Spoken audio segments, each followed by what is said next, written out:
കൃഷ്ണായ വാസുദേവായ ഹരയേ പരമാത്മനെ പ്രണതക്ലേശനാശായ ഗോവിന്ദായ നമോ നമ. ശ്രീമദ് ഭാഗവതം ഏകാദശസ്കന്ധം അധ്യായം 16 നമ്മൾ ഇന്നലെ കഴിഞ്ഞു.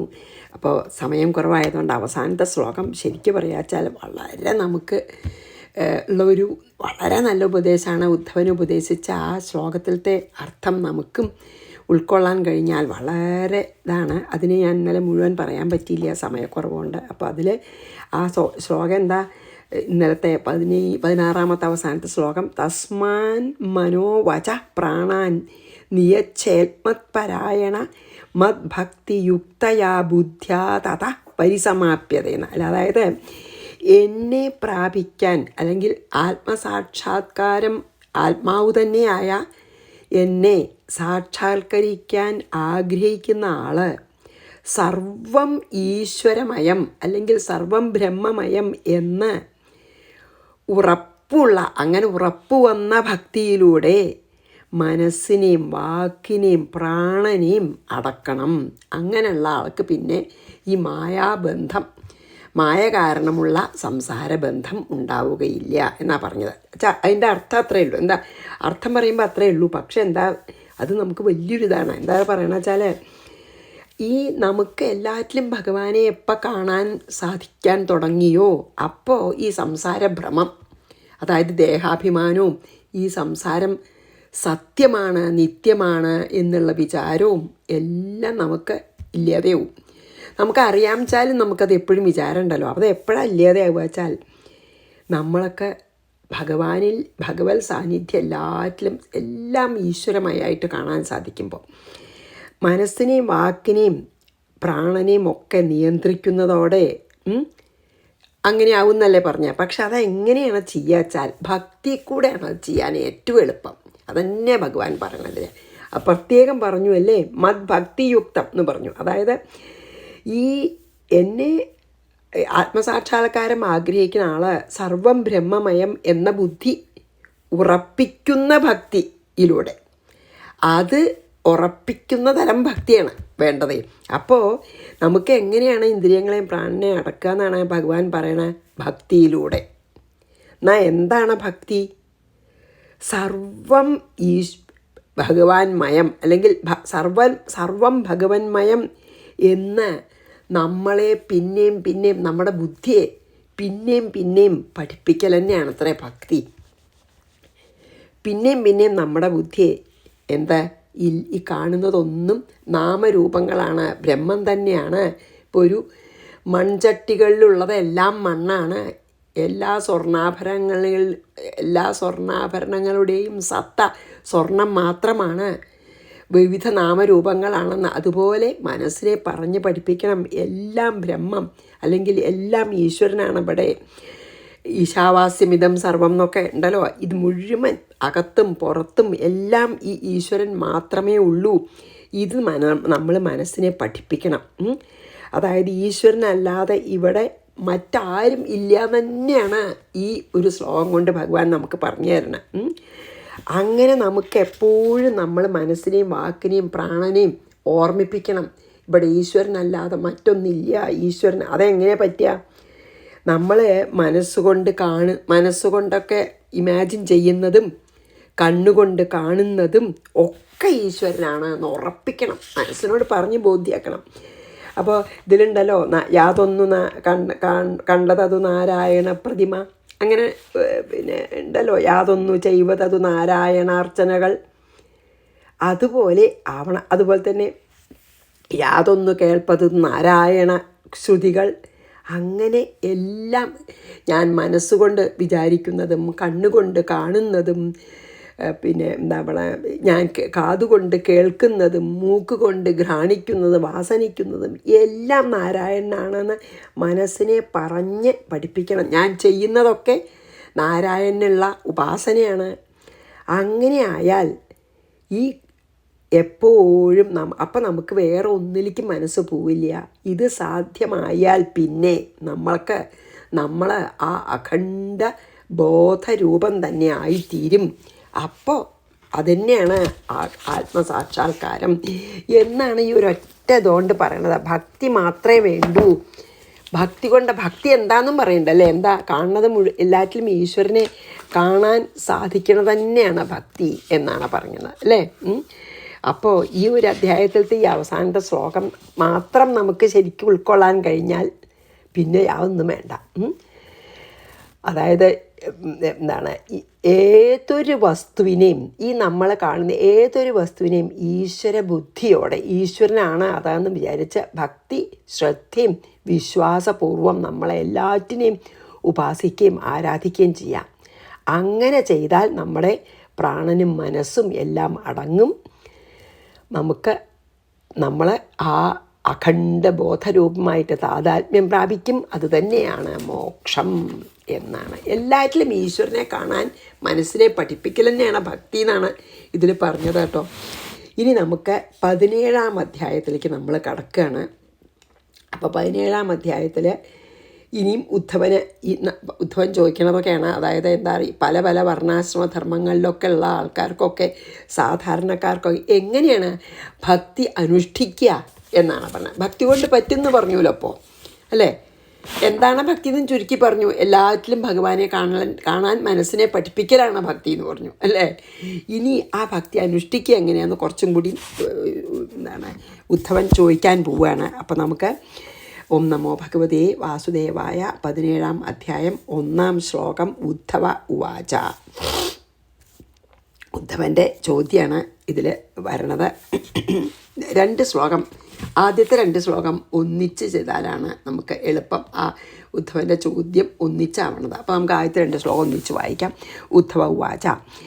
യസ്ത്വയാഭിഹിത പൂർവം ധർമ്മസ്ത്വദ്ഭക്തിലക്ഷണഃ വർണ്ണാശ്രമാചാരപദാം സർവേഷാം ദ്വിപദാമപി. പിന്നെ 2-ാമത്തെ യഥാനുഷ്ഠീയമാനേന ത്വയി ഭക്തിർനൃണാം ഭവേദ് സ്വധർമ്മേണ അരവിന്ദാക്ഷ തദ് സമാഖ്യാതുമർഹസി. വർണ്ണാശ്രമാചാരപദാം, അതായത് വർണ്ണാശ്രമ ആചാരങ്ങളോട് കൂടിയവരും. നമ്മളൊക്കെ ഓരോ വർണ്ണത്തിലും ആശ്രമത്തിൽ, ഇപ്പോൾ ഗൃഹസ്ഥാശ്രമം, ഏത് വർണ്ണം, ഇപ്പോൾ വർണ്ണമൊന്നും നമുക്ക് ശരിക്കും ഇറലവൻ്റാണ്. എന്തായാലും ഓരോ ആശ്രമങ്ങളും ഉണ്ടല്ലോ അല്ലേ. അപ്പോൾ നമ്മളിപ്പോൾ ഗൃഹസ്ഥാശ്രമികളുടെ കാര്യമാണെങ്കിൽ അങ്ങനെ ഓരോ ആശ്രമത്തിലും ഉള്ളവരും സർവേഷാമപി ദ്വിപദാം, ഇനി അതൊന്നും ഇല്ലാത്ത സർവമനുഷ്യരും സാധാരണക്കാരൊക്കെ തത്വൽ ഭക്തിലക്ഷണ, ഭഗവാനിലുള്ള ഭക്തിയെ ഉണ്ടാക്കുന്ന യധർമ്മ, ഏതൊരു ധർമ്മം, ത്വയ നിങ്ങളാൽ, പൂർവം അഭിഹിത, അതായത് ബ്രഹ്മാവിന് പറഞ്ഞു കൊടുത്തുല്ലോ ഹംസഗീതയിൽ, അത് ഇപ്പം എല്ലാവർക്കും മറന്നിറങ്ങിയെന്ന് പറയുകയാണ്. ആ ഭക്തി ഉണ്ടാവാൻ, അല്ലെങ്കിൽ ഭക്തിയോടുകൂടി ജീവിക്കാൻ എന്തൊക്കെ ധർമ്മം അനുഷ്ഠിക്കണം എന്നുള്ളത് പണ്ട് ബ്രഹ്മാവിന് പറഞ്ഞു കൊടുത്തുല്ലോ ഹംസായിട്ട് വന്നിട്ട്. അരവിന്ദാക്ഷ, ഹേ ഭഗവാനെ, യഥാ എങ്ങനെ, അനുഷ്ഠീയമാനേന അനുഷ്ഠിക്കപ്പെടുന്ന, സ്വധർമ്മേണ സ്വധർമ്മത്താൽ, അതായത് അവനുടെ സ്വധർമ്മത്തിൽ കൂടി എങ്ങനെ ഭക്തി അനുഷ്ഠിക്കാം, നൃണാം ത്വയി മനുഷ്യർക്ക് അങ്ങയിൽ ഭക്തി ഉണ്ടാകുമോ, ഭക്തി ഭവേദ്, എങ്ങനെ ഏത് കർമ്മങ്ങളിൽ കൂടി എപ്രകാരം കർമ്മങ്ങൾ അനുഷ്ഠിച്ചാലാണ് സാധാരണ ആൾക്കാർക്ക് അങ്ങയിൽ ഭക്തി ഉണ്ടാവുക, തദ് അതിനെ സമാഖ്യാതുമർഹസി, എനിക്ക് ഉപദേശിച്ചു തരണം എന്ന്. അതാണ് ശരിയല്ലേ. നമ്മളൊക്കെ സാധാരണ ആൾക്ക് എങ്ങനെ ഭക്തി ധർമ്മങ്ങൾ അനുഷ്ഠിക്കാം, അല്ലെങ്കിൽ ഭക്തിപൂർവം ധർമ്മങ്ങൾ അനുഷ്ഠിക്കാൻ നമുക്ക് എങ്ങനെ പറ്റും, സ്വധർമ്മം അനുഷ്ഠിക്കും വേണം. അങ്ങനെ ഉള്ളവർക്ക് എങ്ങനെ അനുഷ്ഠിക്കാം എന്നാണ് ചോദിക്കണത്. അതായത് ഹേ അരവിന്ദാക്ഷ, പിന്നെ അതായത് ഓരോ ആശ്രമങ്ങളിലും ഉള്ളവർക്കും, ഇനി ഒരാശ്രമമൊന്നും അതൊന്നും നോക്കാതെ സാധാരണക്കാർക്കും ഭക്തിയെ ഉണ്ടാക്കാൻ സഹായിക്കുന്ന സ്വധർമ്മം അങ്ങ് ഉപദേശിച്ചു പണ്ട്. ഭക്തി ഉണ്ടാവാൻ നമ്മളെ സഹായിക്കുന്ന സ്വധർമ്മം പണ്ടങ്ങ് ഉപദേശിച്ചു. അതൊക്കെ ഇപ്പോൾ കാലഹരണപ്പെട്ടു പോയി, അറിയാണ്ട് ഈ ആൾക്കാർക്ക്. ആ സ്വധർമ്മം എങ്ങനെ അനുഷ്ഠിച്ചാലാണ് ഭഗവാനിൽ അനന്യഭക്തി ഉണ്ടാകുക, അതെനിക്ക്, സ്വധർമ്മം ഏത് പ്രകാരം അനുഷ്ഠിച്ചാലാണ് അങ്ങയിൽ ഞങ്ങൾക്ക് സാധാരണക്കാർക്ക് അനന്യഭക്തി ഉണ്ടാവുക എന്നൊന്ന് പറഞ്ഞു തന്നാൽ തരക്കേടില്ല എന്നാണ് ഇനിയിപ്പോൾ ചോദിക്കണത്. അതായത് ഈ വർണ്ണാശ്രമ ആചാരങ്ങളിലൊക്കെ നമ്മളതൊക്കെ ഒരു ലിമിറ്റേഷനായി തീരുകയാണ് നമുക്ക്. ഇങ്ങനെ ഗൃഹസ്ഥന്മാർക്കിത് പാടില്ല അങ്ങനെയൊക്കെ ഉണ്ടാവില്ല. അപ്പോൾ അങ്ങനെ ലിമിറ്റേഷൻസ് ഉള്ള സാധാരണക്കാർക്ക് അനുഷ്ഠിക്കാവുന്ന സർവ്വസാധാരണമായിട്ടുള്ള ഭക്തി എങ്ങനെയാണെന്നാണ് ചോദിക്കുന്നത്. അതാ മുമ്പ് ഹംസരൂപം ധരിച്ച അങ്ങ് ബ്രഹ്മാവിന് ഉപദേശിച്ചു. പക്ഷേ അതൊക്കെ കാലം കൊണ്ട് എല്ലാവരും മറന്നേ. അതാണ് ഇപ്പം ആദ്യം ചോദിക്കണം.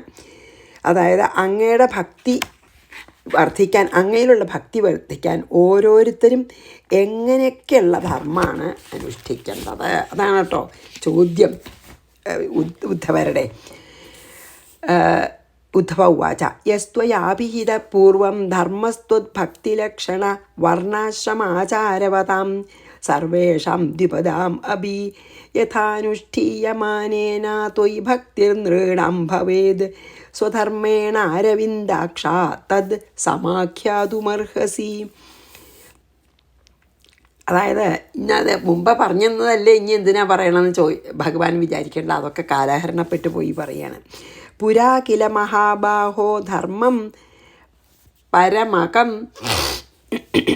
പ്രഭോ യത്തേന ഹംസരൂപേണ ബ്രഹ്മണേഭ്യർത്ഥമാധവ. മുമ്പ് ഹംസരൂപം ധരിച്ച് ബ്രഹ്മാവിന് പറഞ്ഞു കൊടുത്തുല്ലോ. സ ഇദാനിം സുമഹതാ കാലേനാമിത്രകർശന ന പ്രായോ ഭവിത മർത്യലോകേ പ്രാഗനുശാസിത. അതായത് ഈ സനൽകുമാരൻ ചോദിച്ചുല്ലോ. അപ്പോൾ സനൽകുമാരൻ ചോദിച്ചപ്പോൾ ബ്രഹ്മാവിനെ അറിയില്ല. അപ്പോൾ ബ്രഹ്മാവ് ഭഗവാനെ ധ്യാനിച്ചു. അപ്പോൾ ഭഗവാൻ ഹംസരൂപത്തിൽ വന്നു ഉപദേശിച്ചു എന്നൊക്കെ നമ്മൾ കണ്ടുല്ലോ. അതാണ് പറയുന്നത് കേട്ടോ.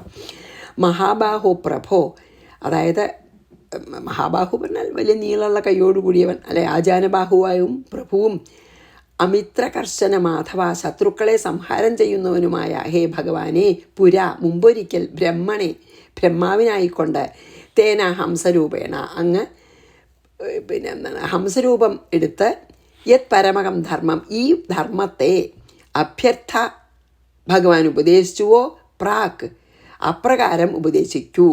അന്ന് പറഞ്ഞ പോലെ പ്രാക് അനുശാസിത സ അങ്ങനെ ഉപദേശിക്കപ്പെട്ട ആ ധർമ്മം മഹതാകാലേന കുറേ പഴക്കം കൊണ്ടേ മർത്യലോകെ മനുഷ്യലോകത്തിൽ പ്രായ മിക്കവാറും ന ഭവിത. അതൊക്കെ എല്ലാവരും മറന്നു കഴിഞ്ഞു. പണ്ടാണല്ലോ ഈ സനകാദികൾ ചോദിച്ചതും ബ്രഹ്മാവ് ഭഗവാനെ ധ്യാനിച്ചപ്പോൾ ഭഗവാൻ ഹംസരൂപത്തിൽ വന്ന് പറഞ്ഞതൊക്കെ അതൊക്കെ കഴിഞ്ഞിട്ട് അനവധി കാലമായി. അതൊന്നും ഇപ്പം ആർക്കും അത്ര അറിയില്ല. അതുകൊണ്ടാണ് അത് പറയണം. ആ കാലദൈർഘ്യം കൊണ്ട് അത് ലോകത്തിന് നഷ്ടമായിരിക്കണം. ഇപ്പോൾ അങ്ങ് ബ്രഹ്മാവിന് ഉപദേശിച്ച ധർമ്മേ, അപ്പം അതിനെയും പിന്നെയും ഉപദേശിക്കേണ്ടതാണ് എന്ന് പറഞ്ഞു ഇതിൽ. പുരാകില മഹാബാഹോ ധർമ്മം പരമകം പ്രഭോ യത്തേന ഹംസരൂപേണ ബ്രഹ്മണേഭ്യർത്ഥമാധവ സ ഇദാനിം സുമഹതാ കാലേനാമിത്രകർശന. കാലം കൊണ്ട് കാലഹരണപ്പെട്ടു പോയി പറയുമല്ലോ നമ്മളെ. കാലം കൊണ്ട് എല്ലാവരും മറന്നു.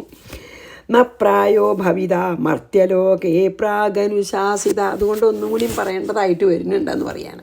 5 വക്താ കർത്താ വിധാനാന്യോ ധർമ്മസ്യാച്യുത തേ ഭുവി സഭായാമപി വൈരിഞ്ച്യം യത്ര മൂർത്തിധരാഹ കലാഹ.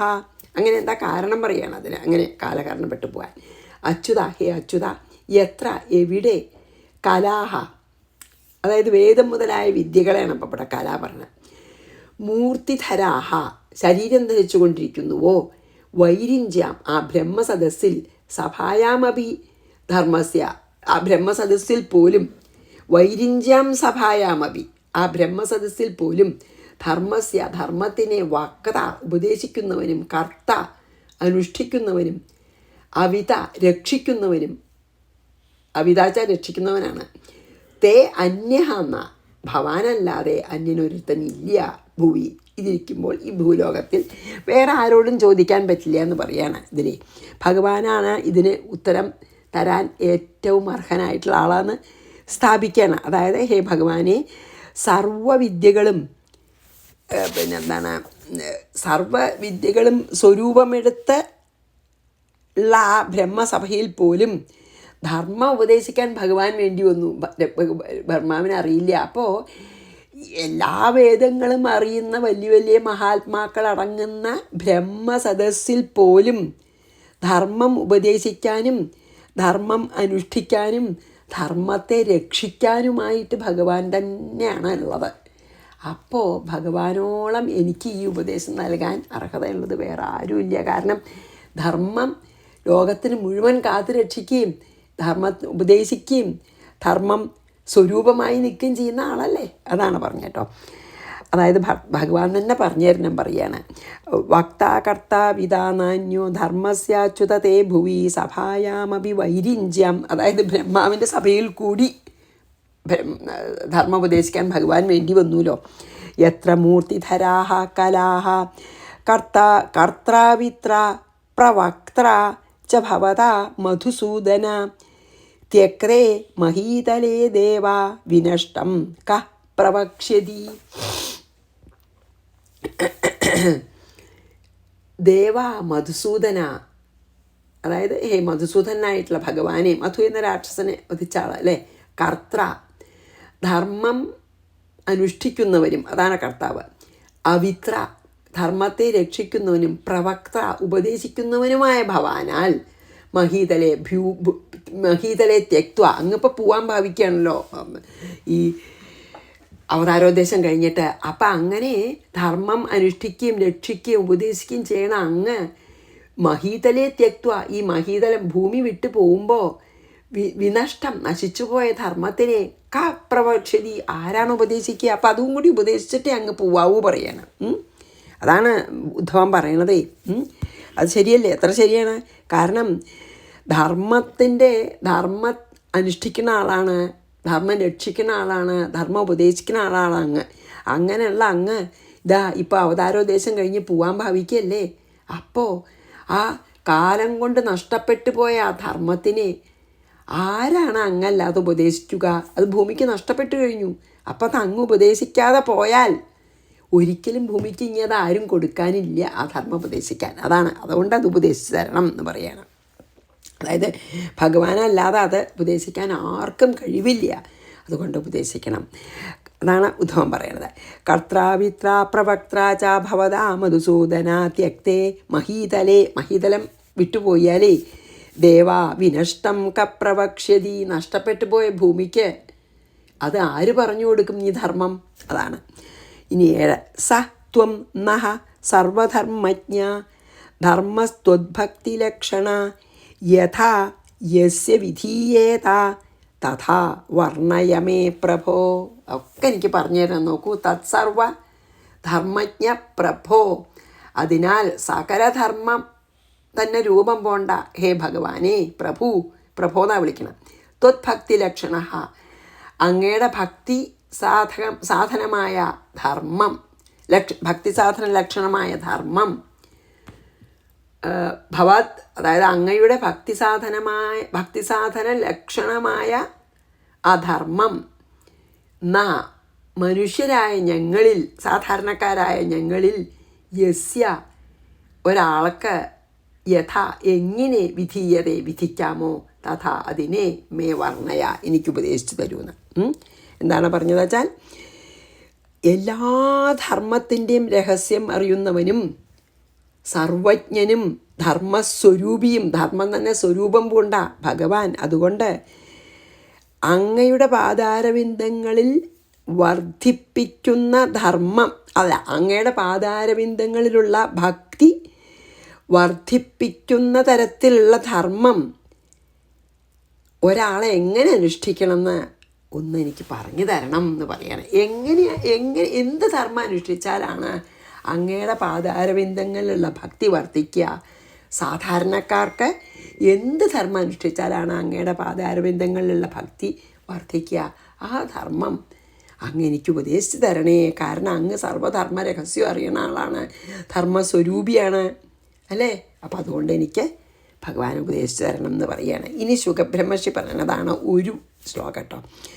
ഇതോടെ ഉദ്ധവൻ്റെ ചോദ്യം കഴിഞ്ഞു കേട്ടോ. അതായത് എനിക്ക് ഭക്തി ഉണ്ടാവാൻ തക്കവണ്ണുള്ള ധർമ്മം ഉപദേശിക്കുന്നു ചുരുക്കം. സത്വം ന സർവധർമ്മജ്ഞ ധർമ്മസ്ത്വദ്ഭക്തിരക്ഷണ യഥാ യസ്യ വിധീയേതാ തഥാ വർണ്ണയ മേ പ്രഭോ. അപ്പം ശ്രീ സുഖബ്രഹ്മർഷിയുടെ ഒരു ശ്ലോകം പറയണത് ഒന്നുണ്ട്, എന്താ അറിയോ? ഇത്തം സുഭൃത്യമുഖ്യേന പൃഷ്ട സ ഭഗവാൻ ഹരി പ്രീത ക്ഷേമായ മർത്യാനം ധർമാനാഹ സനാതനാൻ. അപ്പോൾ പിന്നെ ഭഗവാൻ എന്ത് ചെയ്തു എന്ന് സുഖബ്രഹ്മർഷി പറയുകയാണ്. ഇത്തം ഇപ്രകാരം സുഭൃത്യമുഖ്യേന തൻ്റെ ഭൃത്യന്മാരിൽ ഏറ്റവും ശ്രേഷ്ഠനായിട്ടുള്ള മുഖ്യനായ ഉദ്ധവനാൽ പൃഷ്ട ചോദിക്കപ്പെട്ടത് സാ ഭഗവാൻ ഹരി ഭഗവാൻ കൃഷ്ണൻ പ്രീത സന്തോഷമായി പിന്നെ ചോദ്യം കേട്ടപ്പോൾ. എന്താ കാരണം വെച്ചാൽ മർത്യാനാം ക്ഷേമായ ഈ ലോകത്തിൻ്റെ മനുഷ്യരുടെ സാധാരണ മനുഷ്യരുടെ ക്ഷേമത്തിനായി സനാതനങ്ങളായ ധർമ്മങ്ങളെ ഉപദേശിച്ചു. വളരെ സന്തോഷത്തോടു കൂടിയിട്ട് തന്നെ ഉദ്ധവൻ്റെ ഈ ചോദ്യം കേട്ടപ്പോൾ ശുഖബ്രഹ്മർഷി പറയാണ്, ഹേ പരീക്ഷിത് മഹാരാജാവേ, ഉദ്ധവൻ്റെ ഇപ്രകാരമുള്ള ചോദ്യം കേട്ടപ്പോൾ ഭഗവാൻ വളരെ സന്തോഷത്തോടു കൂടി ഈ ലോകത്തിലത്തെ ഈ പിന്നെ ജഗത്തിലത്തെ സാധാരണ മനുഷ്യർക്ക് ക്ഷേമത്തിനായിക്കൊണ്ട് ആ സനാതനങ്ങളായ ധർമ്മങ്ങളെ ഉദ്ധവന് ഉപദേശിച്ചു. ഇനി ഭഗവാന്റെ വാക്കുകളായിട്ട് തന്നെയാണ് ശുഖബ്രഹ്മർഷി പറയണത്. അല്ലെങ്കിൽ ഭഗവാൻ പറയണതാണ് ഉദ്ധവനോട്. ഇനി ഭഗവാൻ ഉവാചയാണ് കേട്ടോ. ഇനി പിന്നെ സത്വം ന സർവധർമ്മജ്ഞ ധർമ്മസ്ത്വദ്ഭക്തിലക്ഷണ യഥാ യസ്യ വിധീയേതാ തഥാ വർണ്ണയ മേ പ്രഭോ. അതല്ല കേട്ടോ, ഇത്തം സുഭൃത്യമുഖ്യേന പൃഷ്ട സ ഭഗവാൻ ഹരി പ്രീതക്ഷേമായ മർത്യാനാം ധർമാനാഹ സനാതനാൻ. അങ്ങനെ സനാതന ധർമ്മത്തെ വളരെ പ്രീതനായിട്ട് ഭഗവാൻ ഉപദേശിച്ചു. ഇനി ശ്രീ ഭഗവാൻ ഉവാച 9. ശ്രീ ഭഗവാൻ ഉവാച ധർമ്മ്യ ഏഷ തവ പ്രശ്നോ നൈശ്രേയസകരോ നൃണാം വർണ്ണാശ്രമാചാരവതാം തമുദ്ധവ നിബോധമേ. കേട്ടാലും ബോധിച്ചാലും എന്ന് പറയുകയാണ്. എന്താ പറയണേ ഭഗവാൻ? ഉദ്ധവ, ഹേ ഉദ്ധവ, ശ്രീ ഭഗവാൻ വാച ഭഗവാൻ പറയാണ്, ഹേ ഉദ്ധവ, ഏഷ തവ പ്രശ്ന, നിൻ്റെ ഈ ചോദ്യം വർണ്ണാശ്രമ ആചാരവതാം, വർണ്ണാശ്രമങ്ങളൊക്കെ അനുഷ്ഠിക്കുന്ന നൃണാം നൈഹി മനുഷ്യന്മാർക്ക് ഭക്തിയെ ശ്രേയസകര ഉണ്ടാക്കുന്നതായും ധർമ്മത്തിൽ നിന്ന് വ്യതിചലിക്കാതിരിക്കുന്നതും തം ആ ധർമ്മത്തിൽ നിന്ന് മാറാത്തതുമായ ആ ധർമ്മത്തിനെ മേ നിബോധ, നീയെ കേട്ടുകൊള്ളുക. അല്ലെങ്കിൽ ഞാൻ പറയുന്നത് പറയുന്നത് കേട്ടോളൂ എന്ന് പറയുകയാണ്. എന്താ അറിയോ? അതായത് ഈ ധർമ്മത്തോടു കൂടിയിട്ടുള്ള ഭക്തിയാണല്ലോ ചോദിച്ചത്. അപ്പോൾ ധർമ്മത്തോടു കൂടിയിട്ടുള്ള ഭക്തിയെ പറ്റിയിട്ടുള്ള അങ്ങയുടെ ഈ ചോദ്യം വർണ്ണാശ്രമങ്ങളിലൊക്കെ ഇരിക്കുന്ന സാധാരണ ജനങ്ങൾക്കും എന്നിൽ ഭക്തി ഉണ്ടാക്കാൻ സഹായിക്കുന്നതാണ്. അങ്ങ് പറഞ്ഞൂല ആ ഭക്തി പറഞ്ഞുതരാൻ, ഞാൻ ആ ഭക്തിയെ പറ്റി പറഞ്ഞുതരാം. ആ തരത്തിലുള്ള ധർമാനുഷ്ഠാനങ്ങൾ ഭക്തിയെ വർദ്ധിപ്പിക്കാൻ സഹായിക്കുന്നതാണ്. സാധാരണക്കാർക്കൊക്കെ ഭക്തിയെ വർദ്ധിപ്പിക്കാൻ സഹായിക്കുന്ന തരത്തിലുള്ള ധർമാനുഷ്ഠാനങ്ങൾ ഞാൻ പറഞ്ഞു തരാം, അങ്ങ് ശ്രദ്ധയോടെ ധരിച്ചാലും ബോധിച്ചാലും എന്ന് ചോദിക്കുകയാണ്. ഇനി ഭഗവാൻ പറയണത് എന്താ വെച്ചാൽ, ആദ്യം ഉപാസന തന്നെയാണ് എന്നെ ഉപാസിക്കൽ തന്നെ ഏറ്റവും മുഖ്യധർമ്മം എന്ന് പറയുന്നുണ്ട് കേട്ടോ. അടുത്ത ശ്ലോകം കൂടി ചെയ്ത് നിർത്താം. ശ്രീ ഭഗവാൻ വാച ധർമ്മേ ഏഷ തവ പ്രശ്നോ നൈശ്രേയസകരോ നൃണാം വർണ്ണാശ്രമ ആചാരവതാം തമുദ്ധവ നിബോധമേ. ഞാൻ പറയാം എന്ത് ധർമ്മം അനുഷ്ഠിച്ചാലാണ് ഭക്തി വർദ്ധിക്കാമെന്ന് ഞാൻ പറയാൻ, കേട്ടോളൂ അല്ലെങ്കിൽ ധരിച്ചോളൂ എന്ന്. 10 കൂടി വായിച്ച് നിർത്താം. ആദൗ കൃതയുഗേ വർണ്ണോ നൃണാം ഹംസ ഇതി സ്മൃത കൃതകൃത്യാ പ്രജാ ജാത്യ തസ്മാത് കൃതയുഗം വിദു. എന്താ പറഞ്ഞ വെച്ചാൽ ആദൗ, അതായത് കൽപ്പത്തിൻ്റെ ആദ്യം, ഈ കൽപ്പം തുടങ്ങിയ കാലത്തെ കൃതയുഗത്തിൽ നൃണാം വർണ്ണ, മനുഷ്യൻ്റെ വർണ്ണം വെച്ചാൽ വർണ്ണാശ്രമം വെച്ചാൽ ഈ ബ്രാഹ്മണൻ, ക്ഷത്രിയൻ, വൈശ്യൻ, ശൂദ്രൻ, ആ വർണ്ണങ്ങൾ. ഹംസ ഇതി, ഹംസം എന്ന സ്മൃതി അറിയപ്പെട്ടിരുന്നു. പ്രജകൾ, ജാത്യ ജന്മനാൽ, കൃതകൃത്യാഹ കൃതാർത്ഥന്മാരായിരുന്നു. വളരെ സാത്വികന്മാരാണ് ഈ കൃതയുഗത്തിലത്തെ ആൾക്കാർ. തസ്മാത് ആയതുകൊണ്ട് കൃത് അതിനെ കൃതകൃത്യന്മാരാണ്. അതായത് ചെയ്യേണ്ടത് മാത്രം ചെയ്തിട്ട് കൃതാർത്ഥത നേടുന്നവരാണ്. അതുകൊണ്ടാണ് കൃതയുഗം എന്ന് പറയണത്. അതായത് കൃതയുഗത്തെ ആൾക്കാരൊക്കെ നല്ല സാത്വികന്മാരാവുന്നത് ആയതുകൊണ്ട് തൻ്റെ ഈ ധർമ്മവും ഒക്കെ വേണ്ട പോലെ അരുതാത്ത് ചെയ്യില്ല, ആവണമെന്ന് മാത്രം ചെയ്യും, എന്നാൽ വേണ്ടതൊക്കെ ചെയ്യും. അങ്ങനെയുള്ള കൃതകൃത്യതയോടുകൂടി ചെയ്യുന്നവരാണ്. അപ്പോൾ എപ്പോഴും അവർക്ക് നല്ല കൃതകൃത്യത അരുതാത്തൊന്നും ചെയ്യില്ല. അതുകൊണ്ടാണ് കൃതയുഗം എന്ന് പേര് തന്നെ വന്നത്. കൃതയുഗം, അതിനെ കൃതയുഗം എന്ന് പറഞ്ഞു. അപ്പോൾ ഇതിലെന്താ പറഞ്ഞാൽ വെച്ചാൽ, ഈ കൽപ്പത്തിൻ്റെ കൃതയുഗത്തിൽ ആദ്യത്തെ യുഗമാണല്ലോ, മനുഷ്യർക്ക് ഹംസൻ എന്നൊരൊറ്റ വർണ്ണ ഉണ്ടായിട്ടുണ്ടായിരുന്നുള്ളൂ. എല്ലാവരും പരമഹംസന്മാരാണ്. ഇന്നത്തെ പോലെ ബ്രാഹ്മണൻ ക്ഷത്രിയൻ വൈശ്യൻ ശൂദ്രൻ എന്ന അറിവ് വെച്ചിട്ട് തന്നെ ബ്രഹ്മജ്ഞാനികൾ ബ്രാഹ്മണന്മാർ അല്ലേ, പിന്നെ നല്ല ധൈര്യവും ഗാംഭീര്യവും അവരൊക്കെ ഉള്ള ഒരു ക്ഷത്രിയന്മാർ, പിന്നെ ക്രയവിക്രയങ്ങളൊക്കെ നടത്താൻ കഴിവുള്ളവർ, എന്താ പറയുക